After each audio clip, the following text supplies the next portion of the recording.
রাজধানীর কারওয়ান বাজার স্থানান্তর নিয়ে সংকট। অক্টোবরের মধ্যে সরিয়ে ফেলার কথা বলছে উত্তর সিটি কর্পোরেশন। 2 বছর সময় চায় ব্যবসায়ীরা।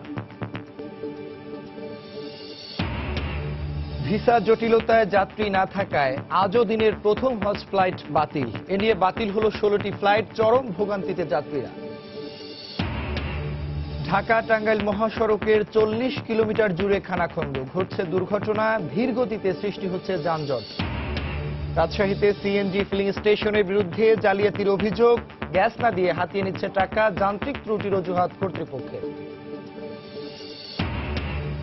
এবং পদ্মা আড়িয়াল খার ভাঙনে সর্বশান্ত মাদারীপুরের শিবচরে নদী পাড়ের মানুষ। গ্রাম ছাড়তে বাধ্য হচ্ছেন অনেকে।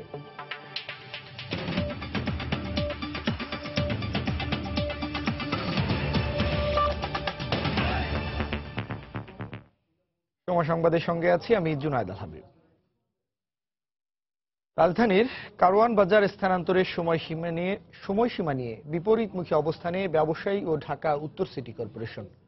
সিটি কর্পোরেশন বলছে অক্টোবরের মধ্যে আমিনবাজার ও যাত্রাবাড়ির বিকল্প মার্কেট দুটি প্রস্তুত হলেই সরিয়ে ফেলা হবে কারওয়ান বাজার। তবে ব্যবসায়ীদের সংগঠন বলছে বাজারটি পুরোপুরি স্থানান্তরের সময় দরকার কমপক্ষে 2 বছর। এদিকে দিনের বেলা নির্ধারিত সময়ের পরও রাস্তার উপর বাজার বসায় ভোগান্তিতে পড়ছেন সাধারণ মানুষ। তাফসির বাবুর রিপোর্ট। রোববারের ব্যস্ততম দিন, ঘড়ির কাঁটায় সকাল 8টা। কারওয়ান বাজার সংলগ্ন এই রাস্তার পুরোটাই দখল করে দাঁড়িয়ে আছে সবজিবাহী ভ্যান, পিকআপ ভ্যান, সিএনজি সহ বিভিন্ন যানবাহন। রাস্তাতেই চলছে মাল ওঠানামা। নিয়ম অনুযায়ী সকাল 8টার আগেই রাস্তা ছেড়ে দেওয়ার কথা থাকলেও কে শোনে কার কথা। 8টা পর্যন্ত আমাদের টাইম, আমরা ভিতরে চলে যাবো। এখন তো 8:15 বাজে, রাস্তায় তো যানজট লেগে গেছে। যানজট এই জন্য আমরা স্টার্ট নিতে যখন চলে যাবো 8টা বাজে বাসি মেজে তারাই দিই। এখন তো প্রায় 8:10 বা 8:15 বাজে। সরাবেন কখন? আমাদের ছাড়তে নাইলে মামলা, যেটা তো এটাই মামলা। বাজারের ব্যস্ততা রাস্তায় চলে আসায় এর প্রভাব পড়ছে যান চলাচলে। রাস্তা পারাপার নিষিদ্ধ হলেও যানবাহন থামিয়ে পণ্য মাথায় নিয়ে ঝুঁকির মধ্যে রাস্তা পার হচ্ছেন ক্ষুদ্র দোকানিরা। পাশাপাশি মালামাল ওঠাতে মাঝ রাস্তাতেই যাত্রীবাহী বাসগুলো থেমে পড়ায় দেখা দিচ্ছে কৃত্রিম যানজট। এখানে তো ওভারব্রিজ সিস্টেম নাই। যদি ওভারব্রিজ থাকতো তাহলে মানুষ পার হয়ে যেত। ওভারব্রিজটা আছে ওই যে পাশে, ওখানে অনেক দূরে হয়। যানজট সৃষ্টি হচ্ছে, আমরা অফিসে ঠিকভাবে যেতে পারতেছি না। যে তার কাটাগুলা দেই, এইগুলা আসলে ওনারা এটার উপর দিয়ে যেভাবে যায় এটা তো ঠিক না। তার কাটার পরিবর্তে আরো শক্ত জাতীয় কিছু দিলে যেটা পার হইতে পারবে না, এরকম দিতে হবে আর কি। রাজধানীর এই কারওয়ান বাজার সরিয়ে নেওয়ার কথা ছিল মহাখালীতে, কিন্তু ব্যবসায়ীদের আপত্তির মুখে গত প্রায় 1 যুগ ধরে চেষ্টা করেও বাজারটি সরাতে পারেনি সিটি কর্পোরেশন। পরে আমিনবাজার আর যাত্রাবাড়ির বিকল্প দুটি মার্কেটে ব্যবসায়ীদের সরে যাওয়ার নির্দেশনা দেয় ডিএনসিসি। কিন্তু সে দুটি মার্কেটে ব্যবসায়িক সুযোগ সুবিধা যথাযথভাবে তৈরি করা হয়নি এমন অভিযোগ তুলে সেখানে যাচ্ছেন না ব্যবসায়ীরা। ফলে কারওয়ান বাজারের এই মার্কেটে এখন ওইভাবেই চলছে ব্যবসায়িক কার্যক্রম। যেটা রেখে যাব তার থেকে যদি উন্নতটা আপনি আমাকে বলেন তাহলে আমি যাওয়ার আগ্রহ রাখবো। ব্যবসায়ীদের চাহিদা মোতাবেক যে প্রস্তাবনা ছিল সে মোতাবেক যদি সেটা তৈরি হয়ে যায় আমরা ওখানে স্থানান্তর করব। ঢাকা উত্তর সিটি কর্পোরেশন বলছে আগামী অক্টোবরের মধ্যেই ব্যবসায়ীদের চাহিদা মতো প্রস্তুত হয়ে যাবে বিকল্প 2 মার্কেট। তাদের সমপরিমাণ জায়গা দিতে হবে, বেশ কিছু আবার শর্ত দিয়েছে, রাস্তা করে দিতে হবে, এই করে দিতে হবে। আমরা বিএডিসির সাথে কথা বলে একটা রাস্তা নেওয়ার আমরা প্রক্রিয়াধীন আছে। তবে কবে নাগাদ পুরো কারওয়ান বাজার স্থানান্তর শেষ হবে তা নিয়ে পাল্টাপাল্টি মত দিয়েছে ব্যবসায়ী ও ডিএনসিসি কর্তৃপক্ষ। আমাদের ব্যবসাটা এখান থেকে ওখানে শিফট করা পর্যন্ত আমাদেরকে এখানে 2 বছরের সময় দিতে হবে। যখন আমার পাইকার এবং ব্যাপারী দুইটা আমি ওখানে শিফট করে ফেলবো, তার 2 বছর পরে আমরা গভর্নমেন্টকে এটা ছেড়ে দিব। না, 2 বছর সময় দেওয়া হবে না, ওরা নেবে না। ওরা লিখিত দিয়েছে তারা যাবে, তারা সমপরিমাণ জায়গা পেলে, স্পেস পেলে তারা ওখানে চলে যাবে। তাফসির বাবু, সময় সংবাদ, ঢাকা। ঢাকা টাঙ্গাইল মহাসড়কের এলেঙ্গা থেকে গোড়াই পর্যন্ত প্রায় 40 কিলোমিটার এলাকায় শতাধিক স্থানে খানাখন্দের সৃষ্টি হয়েছে। এতে সৃষ্টি হচ্ছে তীব্র যানজট। প্রায় ঘটছে দুর্ঘটনা। সমস্যা সমাধানে দ্রুত অস্থায়ীভাবে সড়কটি সংস্কার করা হবে বলে জানিয়েছে সড়ক ও জনপথ বিভাগ। কাদির তালুকদারের পাঠানো তথ্য, রাশেদ খানের ছবি নিয়ে ডেস্ক রিপোর্ট। গ্যাপ হসে কোমরে খালি ব্যথা লাগে, খালি আমাকে যে ব্যথা তা নয়, যাত্রীরা যে আছে ওকেও ব্যথা হয়ে যাচ্ছে, এমন রাস্তার পরিস্থিতি খারাপ। ঢাকা টাঙ্গাইল মহাসড়কের বেহাল অবস্থার কথা জানান একজন চালক। মহাসড়কটির এলেঙ্গা থেকে গোড়াই পর্যন্ত প্রায় 40 কিলোমিটার এলাকায় শতাধিক খানাখন্দকের সৃষ্টি হয়েছে। সুরকি, পাথর ও বালু সরে যাওয়ায় সামান্য বৃষ্টিতে ঝুঁকিপূর্ণ হয়ে পড়ে সড়কটি। যানবাহন বিকল হয়ে প্রায়ই ঘটছে দুর্ঘটনা। অসহনীয় যানজটে গন্তব্যে পৌঁছাতে দ্বিগুণেরও বেশি সময় লাগছে উত্তরবঙ্গের 17 জেলা সহ 23 জেলার যাত্রীদের। চাকা বাস্ট হয়ে যায়, পাতিপতি ভেঙে যায়, মানে রাস্তায় প্রচুর গ্যাপ। আগে তো মনে করেন যে 4 ঘন্টা 5 ঘন্টা যাওয়া গেছে, এখনকার টাইম লাগে মনে হয় 8 ঘন্টা 9 ঘন্টা। শরীরের স্বাস্থ্যের অবস্থা খারাপ হয়ে যায়, বাচ্চাদের নিয়ে এলে বাচ্চারা অসুস্থ হয়ে যায়। মানুষের যাত্রীদের ভোগান্তি রাস্তাঘাট মেরামত করা দরকার। রামনা বাইপাস থেকে এলেঙ্গা পর্যন্ত রাস্তার পুরা অংশ অনেকটা জায়গায় ভাঙা, যার কারণে গাড়িগুলা খুব স্লো গতিতে যাচ্ছে। কোরবানির ঈদকে সামনে রেখে সড়কটির সংস্কারে সংশ্লিষ্ট কর্তৃপক্ষকে অবহিত করা হয়েছে বলে জানিয়েছে জেলা পুলিশ। বিভিন্ন কনসার্ন ডিপার্টমেন্টকে অলরেডি চিঠি দিয়েছে, যে সমস্ত জায়গায় গর্ত আছে রাস্তার সেগুলোকে ঠিক করতে হবে। যদি ঠিক না করে তাহলে মানুষকে স্মুথলি পার করতে পারবো না আমরা। এ অবস্থায় সড়ক ও জনপথ বিভাগের কর্মকর্তা বলছেন, দ্রুত অস্থায়ী ভিত্তিতে মহাসড়কটির খানাখন্দক সংস্কার করা হবে। গড়াই থেকে এলেঙ্গা এইটুকু আপনি নিশ্চিত থাকেন যে আমরা এই ঈদুল আজহার ঈদুল ফিতরের যে সার্ভিসটা পেয়েছেন সেম সার্ভিস পাবেন। ঢাকা টাঙ্গাইল মহাসড়কে প্রতিদিন যাত্রীবাহী বাস, ট্রাক ও মাইক্রোবাস সহ অন্তত 10,000 যানবাহন চলাচল করে। সময় সংবাদ, টাঙ্গাইল। রাজশাহীর একমাত্র সিএনজি ফিলিং স্টেশনের বিরুদ্ধে গ্যাসের সঙ্গে কৌশলে বাতাস ঢুকিয়ে টাকা হাতিয়ে নেয়ার অভিযোগ উঠেছে। এ ব্যাপারে ক্যামেরার সামনে কথা বলতে রাজি না হলেও পশ্চিমাঞ্চল গ্যাস কোম্পানি পিজিসিএল এর কর্মকর্তারা যান্ত্রিক ত্রুটিকে দায়ী করেছেন। হাবিবুর রহমান পাপ্পুর তোলা ছবিতে বিস্তারিত সাইফুর রহমান রকির প্রতিবেদনে। পেট্রোল ও ডিজেল চালিত গাড়ির পরিবহন খরচ বেশি হওয়ায় আগে গ্যাস আনতে যেতে হতো বগুড়া, পাবনা ও ঈশ্বরদীতে। তবে বছরখানিক ধরে রাজশাহীর খড়খড়ি বাইপাস এলাকায় একটি মাত্র সিএনজি ফিলিং স্টেশন চালু হওয়ায় দূর দূরান্ত থেকে এখানে গ্যাস নিতে আসেন চালকেরা। ফলে সিএনজি, প্রাইভেট কার ও মাইক্রোবাস সহ অন্যান্য যানবাহন চালকদের প্রতিদিন দাঁড়াতে হয় লম্বা লাইনে, অপেক্ষা করতে হয় ঘন্টার পর ঘন্টা। চালকদের অভিযোগ, প্রেসার কম থাকায় গ্যাসের সাথে কৌশলে বাতাস ঢুকিয়ে টাকা হাতিয়ে নিচ্ছে সিএনজি স্টেশনটি। বগুড়াতে গাড়ি গ্যাস তুললে ভালো গাড়ি গ্যাস চলে, আর এখানে একটু কম চলে। প্রেসার ফুল থাকলে প্রেসার গ্যাস ঢুকলে সেটা যাওয়া যায় ভালো। 10 লিটার গ্যাস ঢুকলে 2 লিটার হাওয়ায় ঢুকে। 2-3 ঘন্টা বসে থাকতে যেখানে, তাই আমরা ভাড়া মারবো কখন আর গাড়ি জমা দেবো কখন? এ ব্যাপারে কথা বলতে চাইলে সটকে পড়ার চেষ্টা করেন সিএনজি ফিলিং স্টেশন রক্ষণাবেক্ষণের দায়িত্বে থাকা প্রকৌশলী। পরে মুখ খুললেও গ্যাস সরবরাহের ধীরগতির অজুহাত দেখিয়ে দায় চাপান পশ্চিমাঞ্চল গ্যাস কোম্পানি পিজিসিএল কর্তৃপক্ষের ওপর। কম্প্রেসারের ক্যাপাসিটি কম থাকার কারণে প্রেসার একটু কম। যেখানে মেন জায়গা ওখান থেকে যদি প্রেসার কম হয়, যদি ত্রুটিপূর্ণ কিছু দেখা দেয় তাহলে পাম্পে তো সেটা হবে। তবে সিএনজি ফিলিং স্টেশন কর্তৃপক্ষের যান্ত্রিক ত্রুটির কারণে এ অবস্থার সৃষ্টি বলে উল্টো দুষলেন পিজিসিএল এর এই কর্মকর্তা। অবশ্য ক্যামেরার সামনে কথা বলতে রাজি হননি তিনি। সমস্যাটা আমাদের না, সমস্যা তাদের মেশিনের ব্যাপার। এখন ওনারা দোষ আছে আমাদের, যে আমার পেশা কম, আমাদের পেশা তো কম দিচ্ছি না, আমাদের যা পেশাটাই দিচ্ছি।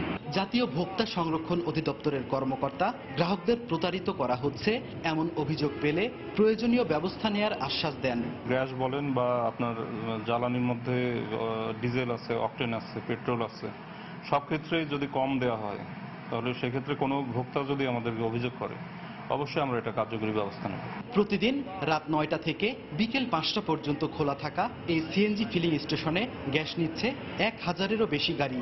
বর্তমানে রাজশাহীতে গ্যাস চালিত সিএনজি, মাইক্রো ও প্রাইভেট কার রয়েছে প্রায় 3000। সাইফুর রহমান রকি, সময় সংবাদ, রাজশাহী। সময় সংবাদে আরো থাকছে। ঢাকা বিশ্ববিদ্যালয়ের ভিসি নির্বাচনে 3 সদস্যের প্যানেল স্থগিত, 4 সপ্তাহের মধ্যে মামলা নিষ্পত্তির নির্দেশ আপিল বিভাগের।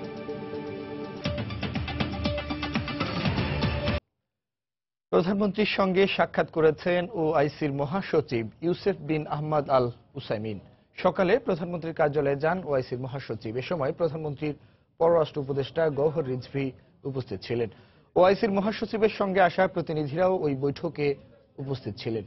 পরে তিনি রাষ্ট্রপতি ও পররাষ্ট্র মন্ত্রীর সঙ্গেও সাক্ষাৎ করবেন বলে জানা গেছে। ওআইসির মহাসচিব হিসেবে দায়িত্ব নেয়ার পর প্রথম বাংলাদেশ সফরে গতরাতে ঢাকায় আসেন তিনি।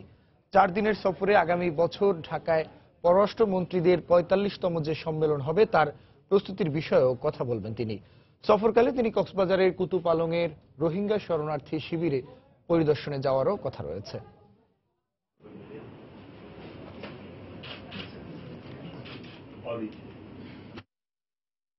মুক্তামণি ও জোড়ালাগা দুই বাচ্চার বর্তমান অবস্থা নিয়ে ঢাকা মেডিকেল কলেজ হাসপাতালে সংবাদ সম্মেলন করছে বার্ন ইউনিটের সমন্বয়ক ডক্টর সামন্তলাল সেন। আমরা এখন সরাসরি চলে যাচ্ছি সেখানে। ধন্যবাদ। হ্যাঁ, ডক্টর সামন্তলাল সেন।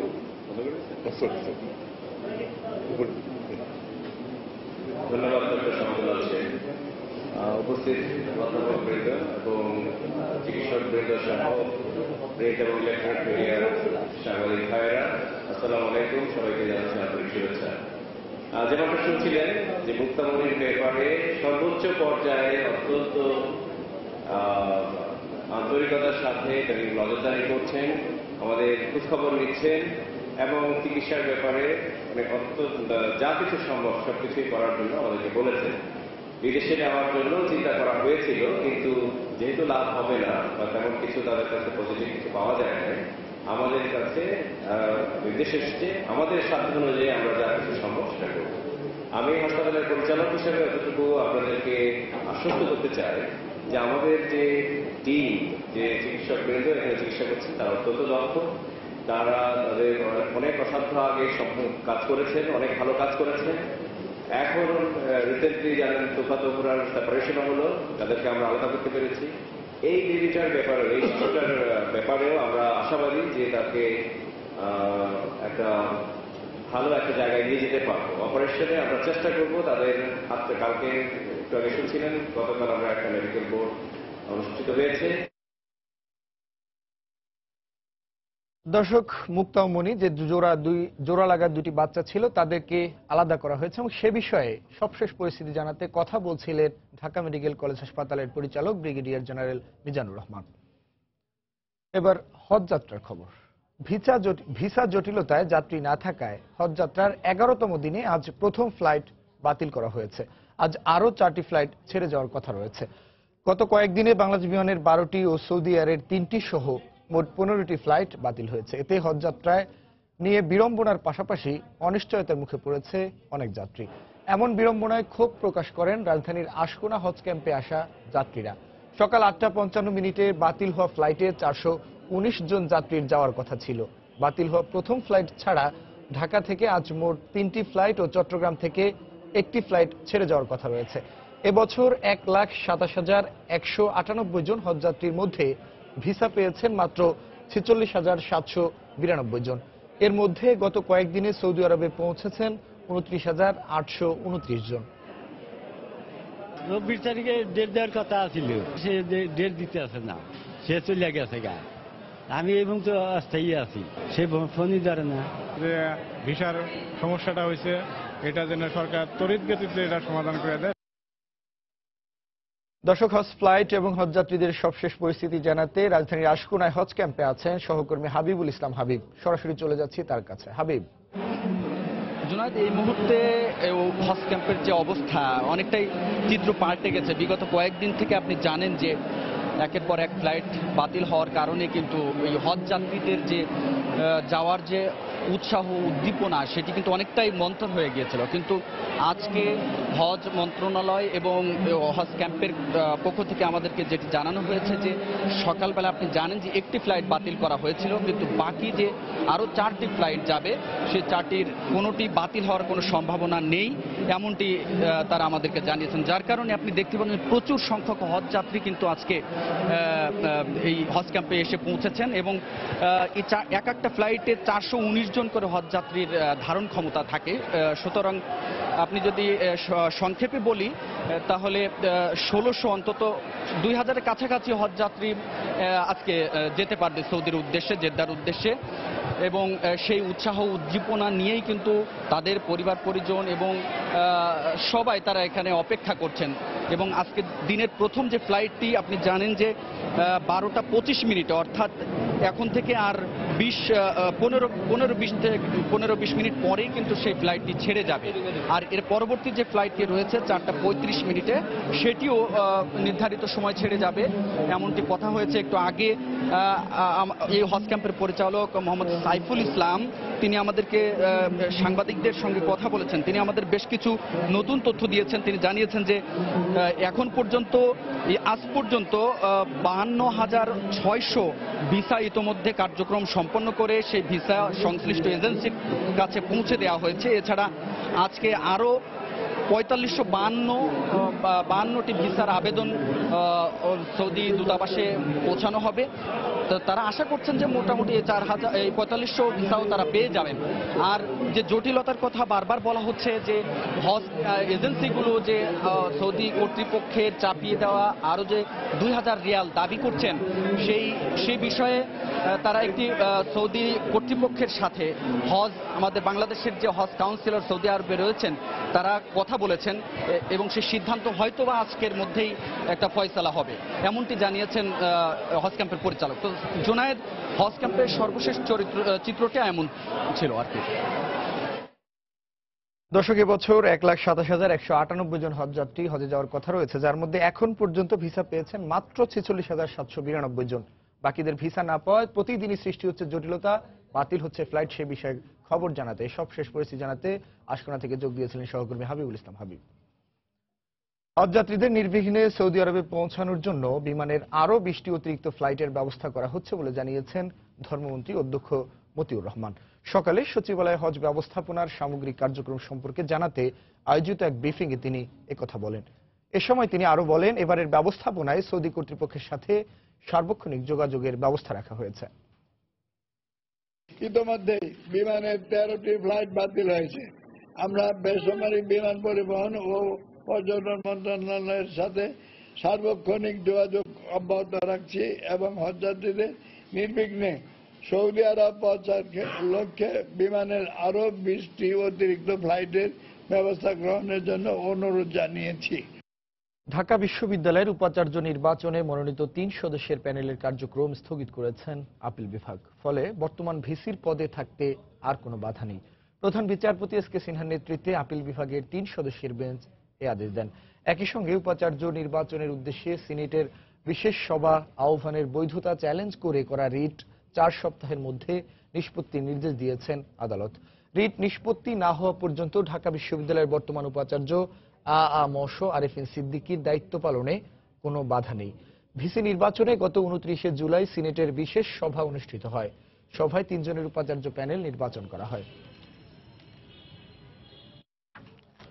নাটোরে চাঁদাবাজি বন্ধের দাবিতে উত্তরাঞ্চলের সঙ্গে দক্ষিণাঞ্চলের ও রাজশাহীর বাস চলাচল বন্ধ করে দিয়েছে বাস মিনিবাস মালিক সমিতি। মালিক সমিতির পক্ষ থেকে জানানো হয়, সিংড়ায় প্রতিটি যাত্রীবাহী বাস থেকে চাঁদা উত্তোলন করে একটি প্রভাবশালী মহল।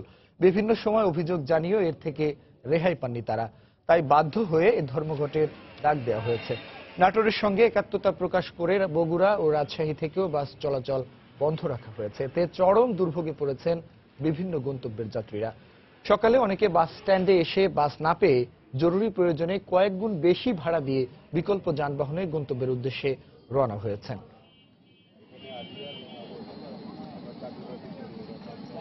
রাজশাহী থেকে আসলাম রংপুর যাওয়ার উদ্দেশ্যে, নাটোরে এসে গাড়ি নামাই দিল, আর সামনে যাচ্ছে না।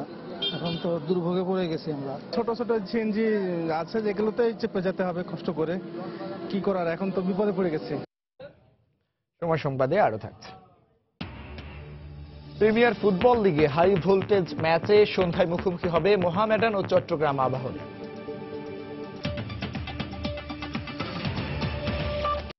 মাদারীপুরের শিবচরে পদ্মা ও আড়িয়ালখার পানি বাড়ার সঙ্গে সঙ্গে শুরু হয়েছে ভাঙন। এতে ঘরবাড়ি হারিয়ে সর্বশান্ত নদী পাড়ের মানুষ, কেউ বা আবার গ্রাম ছাড়ছেন ভাঙন আতঙ্কে। পানি উন্নয়ন বোর্ড বলছে, বরাদ্দ না থাকায় ভাঙন ঠেকাতে পারছেন না তারা। সঞ্জয় কর্মকার অভিজিতের তথ্য ও শাহাদাত আকনের ছবি নিয়ে ডেস্ক রিপোর্ট। বর্ষা মৌসুমে পদ্মা নদী ও আড়িয়াল খাঁ নদের পানি বৃদ্ধির ফলে ভাঙন দেখা দিয়েছে মাদারীপুরের শিবচরের 9টি ইউনিয়নে। এর মধ্যে চর জান্নাত, কাঁঠালবাড়ি ও দক্ষিণ বহেরতলা ইউনিয়নে ভাঙন তীব্র আকার ধারণ করেছে। ঝুঁকিতে রয়েছে সন্ন্যাসীর চর ইউনিয়নের চোরদারকান্দি গ্রামের 100 বছরের পুরনো মসজিদ সহ 2টি প্রাথমিক বিদ্যালয়। এছাড়া ইতোমধ্যেই অর্ধশত ঘরবাড়ি নদীগর্ভে বিলীন হয়ে গেছে। অনেকেই ঘরবাড়ি হারিয়ে অন্যত্র আশ্রয় নিয়েছেন। তবে ভাঙন কবলিত ক্ষতিগ্রস্তদের অভিযোগ, এখনো পর্যন্ত কোনো সরকারি সহযোগিতা পাননি তারা। প্রায় 100 বছর হয় এই মসজিদ সামরাসার ইউনিয়নের, আজ নদী বিলীন হয়ে গেছে। এখানে কোনো সাহায্য সুবিধা পাইতেছি না। আমাকে বাড়িঘর সবই ভাঙছে, ভাঙা ছিল আমরা কখনো এই পারে ওপারে দোপারে ভাঙছে। রাস্তা যে জায়গায় দাঁড়াবো সেই রাস্তায়ও পানি, আমাদের খুবই কষ্ট। যেসব মানুষ বন্যার পানিতে ঘরবাড়ি হারিয়ে ক্ষতিগ্রস্ত হচ্ছেন তাদের ত্রাণ দেওয়ার লক্ষ্যে তালিকা তৈরি করা হচ্ছে বলে জানায় স্থানীয় প্রশাসন। ত্রাণ মজুদ রেখেছি, যখনই প্রয়োজন পড়বে এবং তখনই আমরা সঙ্গে সঙ্গে ত্রাণ সহায়তা, খাদ্য সহায়তা এবং অর্থ সহায়তা দিতে পারবো। পানি উন্নয়ন বোর্ডের জেলার শীর্ষ কর্মকর্তা জানান, সরকারি স্থাপনা সহ গুরুত্বপূর্ণ অবকাঠামো না থাকায় এসব এলাকায় ভাঙন কোনোভাবেই ঠেকানো সম্ভব নয়। গভর্নমেন্টের গুরুত্বপূর্ণ স্থাপনা বিলীন হয়ে যেয়ে থাকে। স্থানীয় জনপ্রতিনিধি কিংবা প্রশাসনের পক্ষ থেকে আমাদেরকে জানানো হয় কোনো ব্যবস্থা গ্রহণের জন্য। এই ফিজিবিলিটি স্টাডির পরে আমরা সেখানে প্রকল্প গ্রহণের যে ব্যবস্থা সেটা নেওয়া যেতে পারে। শিবচর উপজেলার চরজান্নাত ইউনিয়নের খাসেরহাট, সন্ন্যাসীরচর ইউনিয়নের মালেক চোকদারের কান্দি, কাঁঠালবাড়ি ইউনিয়নের কাউলিপাড়া গ্রামটি নদীগর্ভে বিলীন হওয়ার পথে। আর এই উপজেলার 9টি ইউনিয়নের প্রায় 6000 মানুষ বন্যার পানিতে ক্ষতিগ্রস্ত হয়েছেন। সময় সংবাদ, মাদারীপুর। তথ্য প্রযুক্তি আইনের 57 ধারার অপপ্রয়োগ হচ্ছে উল্লেখ করে জাতীয় পার্টির চেয়ারম্যান হুসেইন মোহাম্মদ এরশাদ বলেন, সাংবাদিকরা লিখতে না পারলে দেশের মানুষ জানতে পারবে না। রাজধানীর বনানীর দলীয় কার্যালয়ে সংবাদ সম্মেলনে কথা বলেন তিনি। এই সময় তিনি আরো বলেন, সাংবিধানিক সংকট তৈরি হবে বিধায় সরকারের পদত্যাগ চায় না জাতীয় পার্টি। এক ধারা করে 57 ধারা তথ্য প্রযুক্তি সাংবাদিক নির্যাতন করা যায়। সত্যনিষ্ঠ খবর প্রকাশ করার জন্য সাংবাদিক নির্যাতিত হয়। কবির বিরুদ্ধে সোচ্চার কণ্ঠে প্রতিবাদ করবো আমরা, সরকারের অংশ এখন, কিন্তু আমরা বিরোধী দল। আমাদের 3 জন মন্ত্রী সরকারে আছে, এটা আমাদের জন্য লজ্জার ব্যাপার। আশা করি এই লজ্জা থেকে আমরা একদিন মুক্তি পাবো। রাজনৈতিকভাবে কৌশলগতভাবে আমরা সুযোগ পেলেই বেরিয়ে আসবো এবং এটা আমাদের সিদ্ধান্ত হয়ে গেছে। জাতীয় দক্ষতা উন্নয়ন কাউন্সিল সচিবালয় এনএসডিসি কে অথরিটি করা হচ্ছে। আইনি ক্ষমতা না থাকায় বর্তমানে কার্যকর ভূমিকা রাখতে পারছে না সংস্থাটি। মানব সম্পদ উন্নয়নের সঙ্গে যুক্তরা মনে করেন প্রশিক্ষণের মান নিশ্চিতের পাশাপাশি সনদের আন্তর্জাতিক স্বীকৃতি অর্জন সহজ হবে। সংসদের শীতকালীন অধিবেশনে সংক্রান্ত আইনটি পাশ হওয়ার কথা রয়েছে। বিস্তারিত জানাচ্ছেন হাজরা শুলি। পরিসংখ্যান ব্যুরোর হিসেবে প্রতি বছর 27 লাখ মানুষ নতুন করে শ্রমবাজারে প্রবেশ করে। এর মধ্যে সরকারি ও বেসরকারি বিভিন্ন প্রতিষ্ঠান মিলে প্রশিক্ষণ দেয় 13 লাখের মতো। তাই মোট জনগোষ্ঠীর 70% কর্মক্ষম হলেও দক্ষতা না থাকায় বাড়ছে বেকারত্ব। এদিকে বেশিরভাগ প্রশিক্ষণ যুগোপযোগী না হওয়ায় শিল্পের দক্ষ কর্মীর ঘাটতি কমছে না। আর এসব প্রতিষ্ঠানের সনদ আন্তর্জাতিকভাবে গৃহীত না হওয়ায় বিদেশে গিয়েও নানা সমস্যায় পড়ছে বাংলাদেশি কর্মীরা। এই অবস্থায় আন্তর্জাতিক মানের দক্ষ জনবল তৈরির লক্ষ্যে 2011 সালে জাতীয় দক্ষতা উন্নয়ন কাউন্সিল সচিবালয় গঠন করে সরকার। আইনের সাপোর্ট না থাকার কারণে আমরা সরকারের যে বিভাগ ডিপার্টমেন্টগুলো আছে যারা দক্ষতা উন্নয়ন দেয়, বেসরকারি যে প্রতিষ্ঠানগুলো আছে তাদের কাছে আমরা এটা বাধ্যতামূলক করতে পারছি না। প্রতিষ্ঠান মনিটরের জন্য আমাদের কোনো লোকবল নাই। রিকগনিশন পাওয়ার জন্য এই মুহূর্তে আমাদের আন্তর্জাতিক কোনো উইং নাই। অথরিটি তৈরি হলে এই সমস্ত সংকটগুলো দূর হয়ে যাবে। এনএসডিসির অধীনে বর্তমানে 11টি খাতে শিল্প দক্ষতা পরিষদ কাজ করছে। তবে প্রয়োজনীয় অর্থ ও সক্ষমতা না থাকায় সেগুলোকে প্রয়োজনীয় সহায়তা দিতে পারছে না সংস্থাটি। এনএসডিসি কিন্তু আমাদের কোনো আর্থিক সহায়তা বা কোনো ট্রেনিং এ সহায়তা করতে পারেনি।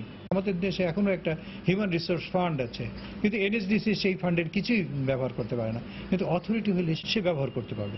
জনশক্তি ও কর্মসংস্থান প্রশিক্ষণ ব্যুরোর মতে কর্তৃপক্ষ হলে সব ধরনের প্রশিক্ষণ কার্যক্রম আন্তর্জাতিক মানদণ্ডে উন্নীত হবে। ট্রেনিংকে একটা আমব্রেলার ভিতর আনার জন্য এবং এটাকে স্ট্যান্ডার্ডাইজ করার জন্য ন্যাশনাল স্কিল ডেভেলপমেন্ট অথরিটি এটা সৃষ্টি করা হচ্ছে।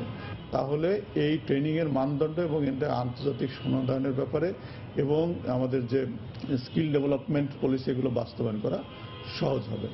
বাংলাদেশ উন্নয়ন গবেষণা প্রতিষ্ঠান BIDS এর সাম্প্রতিক এক গবেষণা প্রতিবেদন অনুসারে 2021 সালে পোশাক শিল্প, অ্যাগ্রো ফুড সহ সম্ভাবনাময় 9টি খাতে 65 লাখ দক্ষ শ্রমশক্তি দরকার হবে। হাজরি শিউলি, সময় সংবাদ, ঢাকা।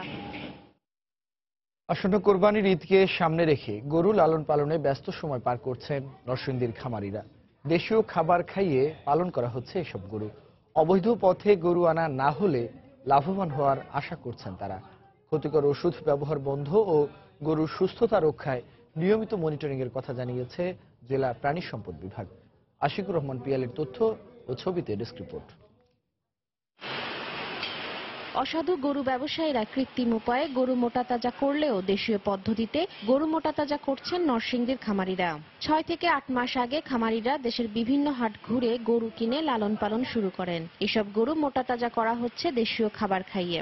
দেশীয় পদ্ধতিতে মোটাতাজা করায় কোরবানির সময় এই অঞ্চলের গরুর চাহিদাও অনেক বেশি। গরুরে খাওয়াইতেছি কুড়া, ঘাস, বুসি, তারপরে বুড়ের চুলা। লাল গরু দেশে ভালো চলে বা দেশাল গরু এগুলো ভালো চলবে। বিভিন্ন আইটেমে খাওয়াই, খুদের জাল খাওয়াই, এগুলা খাওয়াই আমরা ধরো পালাচ্ছি। বাইরের কোনো খাওয়ান টন, বেশি কোনো খাওয়ান টন এগুলো আমরা ব্যবহার করি না। খামারিদের অভিযোগ, গত বছর বাজারে ভারতীয় গরু আসায় লোকসানের মুখে পড়েন তারা। তবে এবছর কোরবানি ঈদে ভারত থেকে অবৈধ পথে গরু আসা বন্ধ থাকলে লাভবান হওয়ার আশা করছেন খামারিরা। এই বছরও মোটামুটি ইনশাল্লাহ আমার ফার্মে আমি 33টার মতো গরু আছে। কোরবানির জন্য 100 গরু এই পর্যন্ত রেডি আছে। ঈদের সময় যদি ইন্ডিয়া থেকে গরু না আসে তাহলে আমরা লাভবান হব এবং গরু সব বিক্রি করতে পারবো। 1 লক্ষ টাকা করে খরচ হয়ে যাবে। যদি 1,30,25 এরকম বিক্রি না করি তাহলে আমরা লাভবান হব না। এদিকে গরু মোটাতাজাকরণে ক্ষতিকর ঔষধ ব্যবহার বন্ধে খামার ওষুধের দোকানগুলোতে নিয়মিত মনিটরিং করা হচ্ছে বলে জানান প্রাণী সম্পদ কর্মকর্তা। রাসায়নিক ব্যবহার না করে, যাতে তারা নিষিদ্ধ ঘোষিত হরমোন, স্টেরয়েড ব্যবহার না করে, সিটি পদ্ধতিও তাদেরকে কিন্তু আমরা সতর্ক করে দিয়েছি যেন এইসব ক্ষতিকর রাসায়নিক বা স্টেরয়েড বা হরমোন তারা বিক্রয় না করে। জেলা প্রাণী সম্পদ বিভাগের হিসাব অনুযায়ী ঈদকে সামনে রেখে জেলায় 15,500 কৃষক ও খামারি দেশীয় পদ্ধতিতে 70,000 গরু মোটাতাজা করছেন। সময় সংবাদ, নরসিংদী। বগুড়ায় কলেজ ছাত্রীকে ধর্ষণের পর মা মেয়েকে মারধর ও মাথা মুড়িয়ে দেওয়ার প্রতিবাদে আজও বিক্ষোভ কর্মসূচি পালন হয়েছে। সকালে শহরের 7 মাথা এলাকায় মানববন্ধন করা হয়। এতে বিভিন্ন মানবাধিকার সংগঠন ও এনজিও কর্মীরা অংশ নেন। পরে তাদের সঙ্গে একাত্মতা প্রকাশ করেন বিভিন্ন শ্রেণী পেশার মানুষ। এ সময় মা মেয়েকে নির্যাতনের ঘটনায় প্রধান আসামি তুফান ও তার বাহিনী সহ নারী কাউন্সিলর রুমকির দৃষ্টান্তমূলক বিচার দাবি করা হয়। এছাড়া নির্যাতিতা মা ও মেয়ের নিরাপত্তায় পুলিশ প্রহরার দাবি জানিয়েছেন বক্তারা।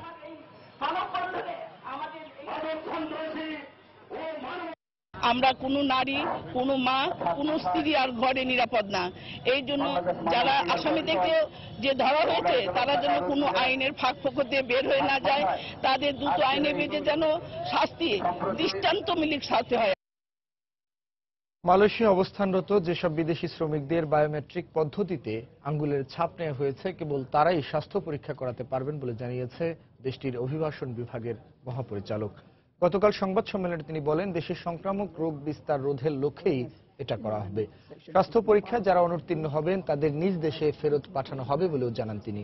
এখন পর্যন্ত 4,07,800 জন বিদেশি শ্রমিকের স্বাস্থ্য পরীক্ষা করা হয়েছে। এর মধ্যে 10,000 জনের বেশি যক্ষ্মা, হেপাটাইটিস বি এবং যৌনবাহিত রোগে আক্রান্ত। তাদের অধিকাংশই বাংলাদেশ, ইন্দোনেশিয়া এবং নেপালের নাগরিক বলেও জানান তিনি।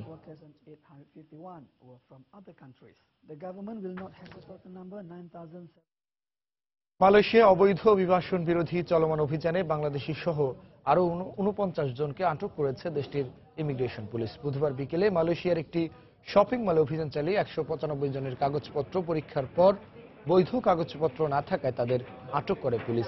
একই দিন কুয়ালালামপুরে বাংলাদেশ হাই কমিশনের কাছ থেকে বেশ কয়েকজন বাংলাদেশিকে আটক করে ইমিগ্রেশন পুলিশ। তবে কতজনকে আটক করা হয়েছে সে ব্যাপারে জানা যায়নি। 30 জুন দেশটিতে অবস্থানরত অবৈধ বিদেশি শ্রমিকদের বৈধতা পাওয়ার জন্য ই-কার্ডের রেজিস্ট্রেশনের সময়সীমা শেষ হওয়ার পরেই গ্রেফতার অভিযান শুরু করে দেশটির ইমিগ্রেশন বিভাগ।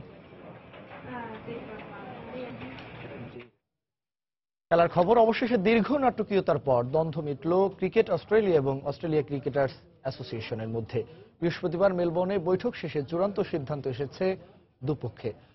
তাই বেতন কাঠামো ও আর্থিক বিষয়ে বোর্ড এবং ক্রিকেটারদের মধ্যে আর কোনো বিভাজন থাকল না। এর ফলে আসন্ন অস্ট্রেলিয়ার বাংলাদেশ সফর নির্ধারিত সময় অনুষ্ঠিত হবার ক্ষেত্রে আর কোনো বাধা নেই। নিজস্ব অফিসিয়াল ওয়েবসাইটে এমনটাই জানিয়েছে ক্রিকেট অস্ট্রেলিয়া। বোর্ড এবং ক্রিকেটারদের দ্বন্দ্বের কারণে শঙ্কায় পড়েছিল অজিদের বাংলাদেশ সফর। বেতন কাঠামো সংক্রান্ত বিষয়টি সমাধান না হলে বাংলাদেশ সহ অন্যান্য সফরে না যাওয়ার হুমকি দিয়েছিল অস্ট্রেলিয়ার ক্রিকেটাররা। বেতন কাঠামো সংক্রান্ত সমস্যা নিয়ে গেল 30 জুন থেকে আনুষ্ঠানিক চুক্তির বাইরে রয়েছে ক্রিকেটাররা। দীর্ঘ 1 মাসেরও বেশি সময় ধরে বিষয়টি নিয়ে মীমাংসার চেষ্টা করে দুপক্ষ। অবশেষে ক্রিকেট অস্ট্রেলিয়ার প্রধান নির্বাহী জেমস সাদারল্যান্ড এবং এসিএর মুখপাত্র অ্যালিস্টার নিকলসনের মধ্যে লিখিত চুক্তি অনুষ্ঠিত হয়। এই চুক্তির আওতায় প্রায় 300 ক্রিকেটার আসছে বোর্ডের সাথে চুক্তির আওতায়। এর ফলে অ্যাসেস সহ বাংলাদেশ সফর নির্ধারিত সময় হতে আর কোনো বাধা নেই। এ পর্যায়ে শীর্ষ সংবাদ জানিয়ে দিচ্ছি আরেকবার। রাজধানীর কারওয়ান বাজারে স্থানান্তর নিয়ে সংকট। অক্টোবরের মধ্যে সরিয়ে ফেলার কথা বলছে উত্তর সিটি কর্পোরেশন। 2 বছরের সময় চায় ব্যবসায়ীরা। ভিসা জটিলতায় যাত্রী না থাকায় আজও দিনের প্রথম হজ ফ্লাইট বাতিল। এ নিয়ে 16টি ফ্লাইট বাতিল হলো, চরম ভোগান্তিতে যাত্রীরা। ঢাকা টাঙ্গাইল মহাসড়কে 40 কিলোমিটার জুড়ে খানাখন্দ, ঘটছে দুর্ঘটনা, ধীরগতিতে সৃষ্টি হচ্ছে যানজট। রাজশাহীতে সিএনজি ফিলিং স্টেশনের বিরুদ্ধে জালিয়াতির অভিযোগ, গ্যাস না দিয়ে হাতিয়ে নিচ্ছে টাকা, যান্ত্রিক ত্রুটির অজুহাত কর্তৃপক্ষের। এবং পদ্মা আড়িয়াল খার ভাঙনে সর্বশান্ত মাদারীপুরের শিবচরের নদী পাড়ের মানুষ, গ্রাম ছাড়তে বাধ্য হচ্ছেন অনেকে। এই ছিল এখনকার মতো। যে কোনো খবর পেতে ভিজিট করুন সময়নিউজ.টিভি। যে কোনো বাংলা লিঙ্কের অভিনম্বর থেকে সময় সংবাদের খবর অনুষ্ঠান সম্পর্কে জানতে এবং যে কোনো তথ্য সময় সংবাদকে জানাতে ডায়াল করুন 16242 নম্বরে। এছাড়া এইমাত্র পাওয়া খবর আপনার মোবাইলে পেতে এসএমএস করুন *BN লিখে পাঠিয়ে দিন 16242 নম্বরে। সঙ্গে থাকুন সময়।